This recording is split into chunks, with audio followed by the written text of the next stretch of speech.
repassando em voz alta para provar que está todo mundo acordado. Quais são as 3 dimensões do dom? Primeiro, paixão, vamos lá. Paixão significa onde eu vou servir, não é isso?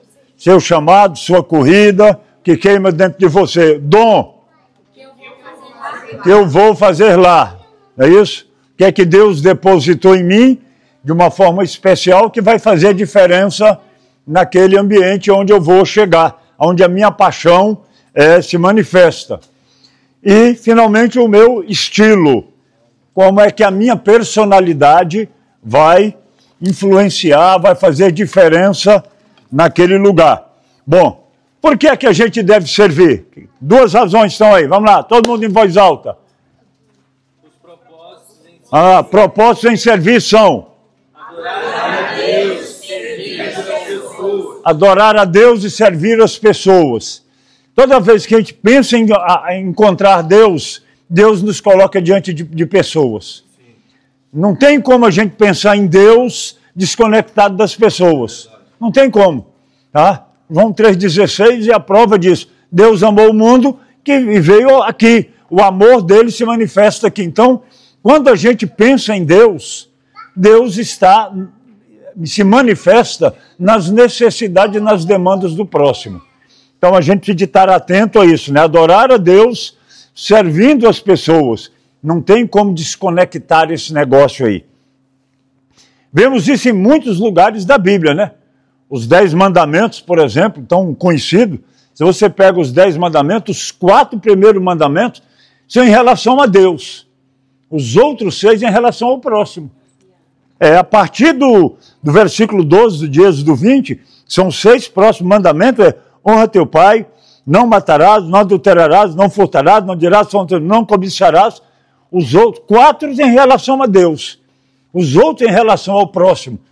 E às vezes a gente pensa que Deus está desconectado desse mundo. Deus não está desconectado desse mundo.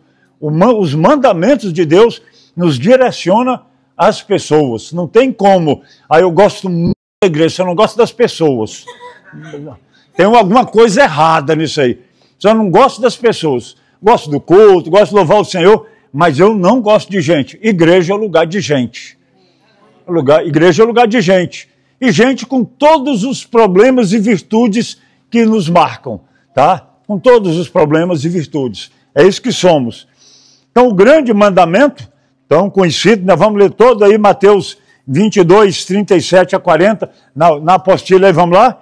Respondeu-lhe Jesus, vamos lá. Amarás de toda a tua alma e de todo o teu entendimento. Este é o primeiro e grande mandamento. O segundo, semelhante a este, é: amarás o teu próximo como a ti mesmo. Destes 2 mandamentos depende toda a lei e os profetas. Então, quando a gente serve pessoas, a gente glorifica Deus. Deus é honrado e reconhecido quando a gente coloca os nossos dons a serviço das pessoas. O serviço é uma adoração e a adoração glorifica a Deus. Nós falamos isso rapidamente na igreja em Porto no domingo. Glorificar, a palavra glorificar significa revelar Deus. Quando Jesus fala, quando o Espírito Santo vier, ele me glorificará. O Espírito Santo glorificar não é aquilo que muita gente pensa, gritar, falar, não. Gritar é revelar quem Deus é, trazer glória, trazer luz, manifestando a pessoa de Deus. Então, tudo que eu fizer nessa terra, que revela, que traz Deus, que encarna Deus na dimensão humana, eu estou glorificando, revelando Deus, trazendo a imagem de Deus às pessoas. Se alguém fala, fale as palavras de Deus. Se alguém ministra, ministra segundo a força de Deus. Porquanto em tudo Deus seja glorificado, conhecido, revelado por Jesus Cristo. A Ele pertence a glória e o domínio para todos sempre. 1 de Pedro 4:11. Como o ato de servir edifica as pessoas.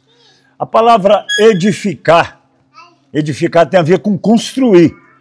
com elevar, com trazer alguma coisa que acrescente as pessoas. Quando a gente pega Efésios 4 e diz, não saia da vossa boca nenhuma palavra torpe, mas somente aquelas que edificam, que constroem. A palavra torpe é a palavra do torpedo, do torpedo do navio de guerra antigo, que saía para destruir. Uma palavra que sai para matar. Não saia nada da vossa boca para destruir o outro. Tudo aquilo que sair da sua boca tem que ajudar o outro a construir. Claro, se a gente olhar na história da nossa vida, quem nunca soltou um torpedo? Uma palavra que você falou, eu devia ter ficado calado. Além de mim, alguém já falou alguma coisa que arrependeu 350 vezes depois que falou e diz, Deus, eu devia ter ficado calado, Senhor. Enquanto o torpedo estava comigo, ele era meu. Estava aqui, eu podia resolver ele com o Senhor. Agora eu soltei o torpedo e a bala foi. E foi e destruiu o outro. Implodiu pessoas. Destruiu a vida de alguém. Palavras torpes, são palavras que destroem. Então a gente tem que tomar muito cuidado quando nessa relação da comunidade, de que os nossos dons, a maneira de a gente falar, a maneira de a gente comunicar, a maneira de a gente servir, só edifique, só eleve o outro, só ajude o outro. Se não for para ajudar, fica calado. É uma forma tão simpática de fazer o bem. Fecha a boca. Um negócio chamado zíper. Glória a Deus. Coisa maravilhosa, né? Coisa maravilhosa. O desempenho do serviço promove a edificação. O que eu faço deve elevar o outro. Vamos para a página 7. Ele mesmo, vamos lá, todo mundo lendo o texto bíblico para acordar. E ele mesmo deu uns para apóstolos, outros para profetas, e outros para evangelistas, e outros para pastores e doutores, tendo em vista o aperfeiçoamento dos santos, para desempenho do ministério, na edificação do corpo de Cristo. Legal, lembra quando nós trouxemos no primeiro tempo a palavra, tendo em vista o aperfeiçoamento, qual é a palavra que está lá?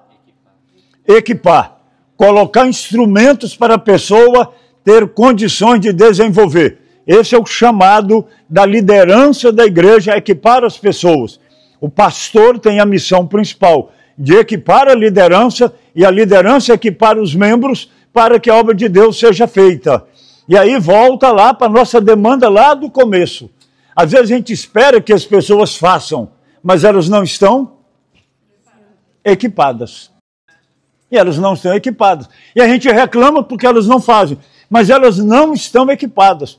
Então, colocar equipamento é a função da equipe ministerial da igreja. Colocar as pessoas, ajudar as pessoas a descobrir, a entender o seu dom, o seu chamado, colocar no lugar certo e instrumentalizá-las, para que elas possam fazer a obra do ministério. Então, equipando os santos para o desempenho do ministério, aí eles vão edificar o corpo. Vão edificar o corpo, porque se eles não estiverem equipados e forem edificar, vai dar muito problema. É a questão do neófito, não preparado. Não preparado. Quando um neófito, quando Paulo escreve a Timóteo, diz que colocar um neófito é gerar problemas. E não é porque ele é ruim pessoa, é porque é neófito, é menino, é imaturo, não está equipado. E você coloca para fazer, e aí ele vai dar problema. E a gente precisa de muito amor para cuidar do resultado disso, para não matar o neófito. A ideia, quando aparecer o neófito, não é matá-lo, não. É equipá-lo para que ele se torne maduro. Maduro.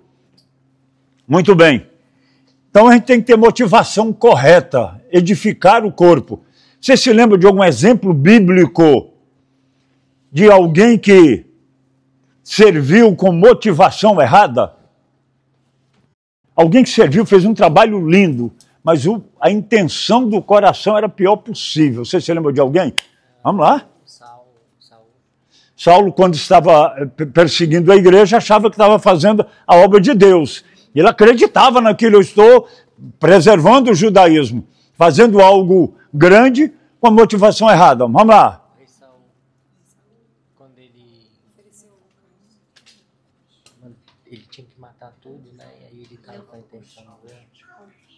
Paulo? Foi aquele episódio do rei Saul. Deus falou para ele, o profeta falou para ele destruir tudo e ele não fez. Ou estou confundindo? Repita o nome do profeta aqui. O rei Saul. O rei. Saul. Ah, o rei Saul. O rei Saul. Quando ele foi, Deus mandou ele destruir a questão do Amaleque lá que ele deveria fazer, e ele trouxe o gado, achando que estava fazendo um negócio de primeira, tá? Na realidade não estava. Não estava. Mais alguém que você se lembra? Fez um trabalho lindo. Ah, gente, essa terra está precisando de rei, está faltando quem ouça o seu coração, está faltando liderança nesse lugar, eu estou aqui para resolver esse problema. Diga o seu problema que eu vou resolver. O seu eu vou resolver, e foi resolvendo. O nome desse cara? Absalão. Absalão, cara, olha, gente, o cara estava resolvendo um problema. O rei estava envelhecido, não estava conseguindo atender todo mundo, o cara foi para a porta da cidade, vou resolver o problema do povo. Não é linda a intenção? Aliás, a ação fantástica. Resolveu o problema de um, resolveu o problema de outro. Lá no coração do cara, o cara estava conspirando contra o pai. Então, servindo a ação com a motivação errada. Um outro que fez um papel lindo na comunidade de fé. Livro de Atos.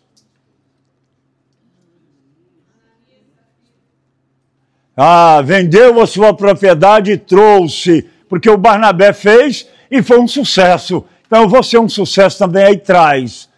Cara, Barnabé, você é Barnabé, você não é Barnabé. E ele tenta, então, roubar, atrair uma glória para ele que não era.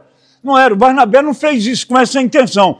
Mas Barnabé ficou famoso. Todo mundo, rapaz, você viu que o Barnabé, filho da comunidade, abençoou todo mundo. Vou pegar um pouquinho dessa glória para mim. Se deu mal. Então, às vezes é possível. E a gente precisa, só com discernimento, para a gente entender isso. E a gente precisa de muita graça, como líder, para entender o que é que está atrás das motivações. Nem sempre a gente vai ter essa percepção. Tá? A gente tem que ter humildade de entender que a gente não sabe tudo. Eu gosto daquele momento em que a sunamita chega diante do Eliseu e ele diz assim, para o Geazi, deixa ela está em fel de amargura, o coração dela está doente e ferido, e Deus me encobriu. Deus não me falou, irmão, Eliseu que sabia até que o rei da Síria pensava lá do outro lado. Naquele dia Deus encobriu para ele. A gente admitir que não sabe tudo é tão bom. É tão bom. Gente, eu não sei. Não estou entendendo. Vamos orar, pedir para Deus trazer entendimento. Porque nesse momento eu não sei. E ter graça para lidar com isso. Muito bem. Glorificar a Deus e edificar as pessoas são os maiores testes de um ministério. O que eu faço na igreja glorifica a Deus e abençoa as pessoas. O que eu faço na minha cidade glorifica a Deus e abençoa as pessoas. O ministério que eu desempenho revela e traz isso com clareza, fica claro. Se não for, mas se for, irmão, segue em frente, que é isso aí. Muito bem, volta aos trios aí para a gente. Os mesmos trios de preferência, a não ser que alguém tenha sido arrebatado por Morfeu, foi para o quarto e não voltou. É possível, né? É possível. Tá. Alguém que foi,